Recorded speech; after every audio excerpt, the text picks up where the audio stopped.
Hi, my name is Bobby Graham and I'm an ebook consultant and a digital evangelist. And what I'm going to be doing this morning is running through a presentation that I'm giving later this week to the ACT Writers Centre. So they've invited me to talk about my personal journey through publishing, and I've called this presentation From Script to Swish because that kind of explains my experience over the last 4 decades, I suppose. So the things that I'm going to be talking about are questioning what is a book, that's a print book, what is an ebook, what is the state of publishing at the moment, what sort of experience have I had and contributed to that, and what can you as writers do to take advantage of these new dynamics. So I'm going to start off first with talking about print books, and I'm going to ask you, what do you think are the 5 properties of a book? What are the 5 things that you need to do or to know if you want to commission a printer to print a book? So the first one most probably is the format, that's the shape, and that's always been determined by the size of the printing press.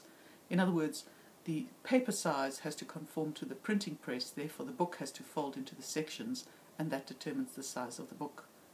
So what about the extent? What is that? That's the number of pages. How many pages are there in a book? Well, they have to be divided by 4 because that's the way the paper is folded. So a print book is always produced from a multiple of pages of 4. Then next, the third thing is, what are the materials? Is it a hardcover book? Is it a softcover book? What sort of paper are you going to use? What sort of dust jacket? What sort of printing style? What sort of end papers?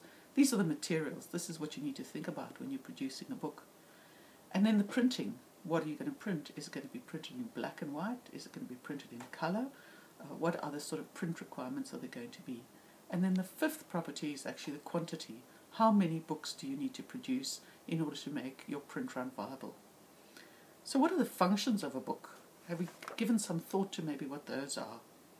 Well, I think the first function, from my point of view, is that a book needs to promote writing and its author. And I think that's most probably arguably the most important function. But then the next one, which is a close cousin, is to inform a reader. So a book always needs to provide a reader with some kind of experience. But this reading is a kind of solitary activity, isn't it? It's sometimes read, people sometimes read aloud, but sometimes you can listen to a book on the radio or as an audiobook. So there, it's not always entirely solitary because you could listen in a group. The 4th function of a book that is very important is to preserve that information, and that might be in a library or an archive. And then finally, it's a snapshot, or it's an artifact, isn't it? It's a product. What is it? It's something that can't be repurposed, and in or of itself it remains exactly the same. So those are, I think you would agree, the form, properties and functions of a print book. So how do those compare to an ebook? And let me state that what I mean by an ebook is something that can be read on an iPad or an iPhone using iBooks. So not necessarily a PDF, but I'm talking about something that's created in an EPUB or a MOBI format. So if we go back, if we return to those forms and form and properties, in an ebook, format is no longer requisite. It really doesn't matter what size the book is or the document. What is more critical is how it's going to be read. So will it be read on a PC? Will it be read on a mobile? Will it be read on an iPad? And those are the considerations as we as book producers need to take into account, because the process whereby users access the book is now much more important than the process whereby it's made.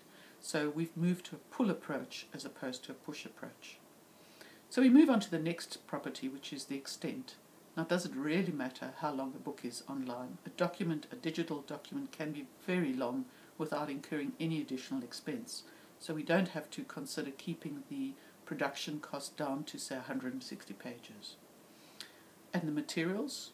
Soft cover, hard cover, no longer an issue. I think for me, rather the issue is the output. In other words, should it be read on an iPad, a PC, or a mobile phone?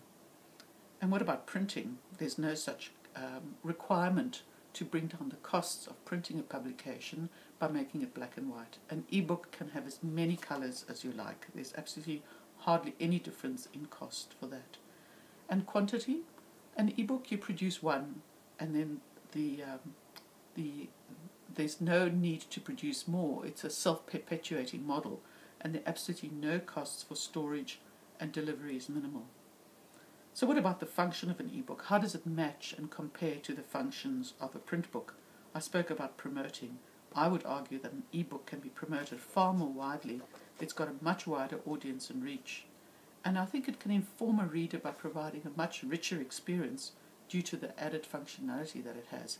If you've ever used an iBook, you'd get a sense of what I mean when I talk about swish, and then you have all those other things that you can do, like enlarging the text, changing the color, adjusting the brightness, searching for content, adding data, adding tabs, sharing with other people. What about the reading function? I think that's quite similar, because obviously you can read and listen to an ebook, but I think in terms of certain kinds of books, like children's books, an ebook can be much more interactive. And that might have its downside as well, because I believe that research is being done which shows that children don't understand narrative as well if they interact with an ebook.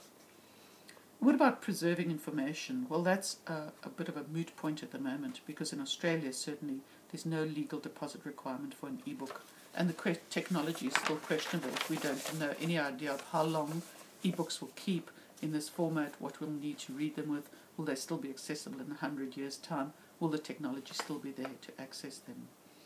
So in terms of what you produce, as I said, a print book is just a snapshot. It's an artifact, it's a closed product, and it can't be repurposed in or of itself, whereas an ebook can easily be repurposed. It can be copied, it can be changed, it can be mutated, grown and shared. So this is my take on the differences at the moment between print and ebooks. But what gives me the right to talk about that? Well, I've been working in the publishing industry for a long time. I started in the mid-70s, and currently I work as the Director of Publishing in the Parliamentary Library. But I also do some freelance work as an ebook consultant, and my speciality is converting very complex PDFs to EPUB, MOBI and HTML to be used, to be read on a website. So where have I worked? Well, it's not really of much interest to you as a group exactly where I've worked, but when I was preparing for the speech, I actually wrote down all the places that I've worked at, and there have been 8. And there's a very clear divide between the places that I worked at in South Africa before I migrated to Australia and here. In South Africa, I worked in mainstream publishing. I worked for 2 educational publishers. I worked for a general publisher for a very long time, and I worked for a publisher who produced high-quality illustrated works. So I have a range of experience in producing conventional publications. When I migrated to Australia, we settled in Wagga, where there wasn't much opportunity for me to work in mainstream publishing. So I set up shop myself as a small publisher, launching something called bobbybooks.com, which 10, 12 years ago was a pioneer and frontrunner in producing ebooks and print on demand. Subsequently, I've worked in Canberra in 3 different institutions, the ANU ePress, the National Library, and now, as I said, in Parliament. So rather than focus on the things that I did in those publishing sectors, I thought I'd talk about the themes and observations that I've experienced since the 1970s. So in the 1970s, when I joined, traditional book production and publishing methods were much slower. The books were edited, they were crafted, the production was polished, and it took a long time to produce a book. In those days, it used to take us about 9 months to produce a novel, and about 12 months to produce an illustrated book, like a children's book or a cookery book, and sometimes it could take even longer for a more complex book. So when we moved into the 80s, this is when we saw the things that I would call the disruptive technologies. I mean, the first thing that is important to remember is that that's when the PC was introduced. So the personal computer came into operation, certainly where I was working, in 1981, and it changed the manner that we worked in that publishing house enormously. Prior to that, we used to produce books. Quite often the manuscripts were submitted to us in a handwritten form, and a lot of time was spent typing them. Typists would type them, the editor would read them, the author would read them, it would go back, the typist would check them again, and so on. So it took a really long time. What the PC did was it enabled editors and authors to start developing and delivering their content themselves in a way that could be used and reused. And that process, the introduction of PCs and desktop publishing, I think was the one instance that really, really changed industry around, because there were a lot of loss of trades. For example, the repro houses that I worked in those days have disappeared. There's no such thing anymore, I don't think. A journeyman who would learn how to do colour stripping, for example. And printing changed enormously as well. When I first started in the industry, the printers were the setters as well, and they used to work in hot metal. So when I went to the printers, it was like going back into a Dickensian factory. It was hot, it was smelly, it was noisy. Well, that completely changed with the advent of computers, because computers provided a hushed environment. They had to be they had to operate in an anti-static environment. There were large machines, there were specialists who could use them, and the whole industry changed enormously. That took us into the 1990s, where I think we saw the first upsurge of digital content, and we didn't really know what to do with it.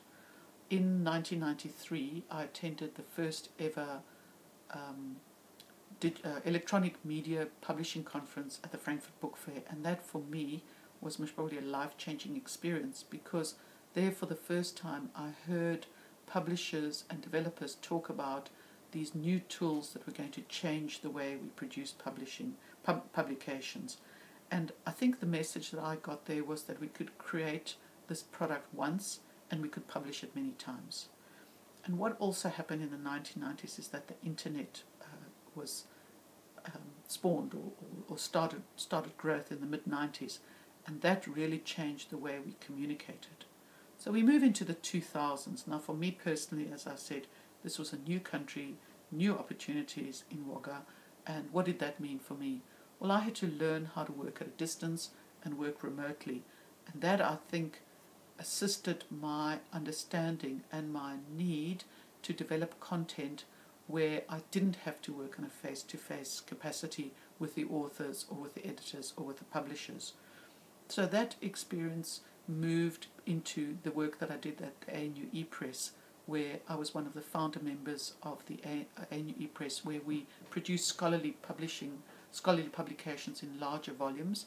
And that also moved me to the National Library, where one of the projects that I worked on was to develop open source journal publishing, whereby the National Library hosted a service called Open Journal Systems, and I worked with an academic journal publisher to get their content available online. So that was a huge learning experience for me. So we move into the 2010s and onwards into this decade, in fact. So what have I seen a lot of? I've seen a lot of social media, and I've seen the growth of digital culture. And I think that still has to play out in a way that we don't even yet understand, and how it's going to impact on the publishing process. So over just what I consider quite a short space of time, there have been many, many changes take place. So to recap, we've looked at what a print book means, or what its properties are. We've looked at what an ebook means and what its properties are. We've gained some kind of insight into the experience that I've had. So what does it mean to publish now? I think we need to look back, and I touched upon that a little bit, about what it meant to publish in a traditional publisher mode. So I've got some points here that I've written down, which I'll share with you. So a very long time ago, like in the 1970s and the 1980s, publishers used to commission or they used to accept manuscripts. And the publishing house that I worked at for 16 years, we used to produce about 90 new titles a year, and we'd reprint about 150 books. So I would say that was a medium-sized publisher. And once an author had submitted a book to a publisher, what did they do? Well, the editor would generally obviously read the book and get a sense of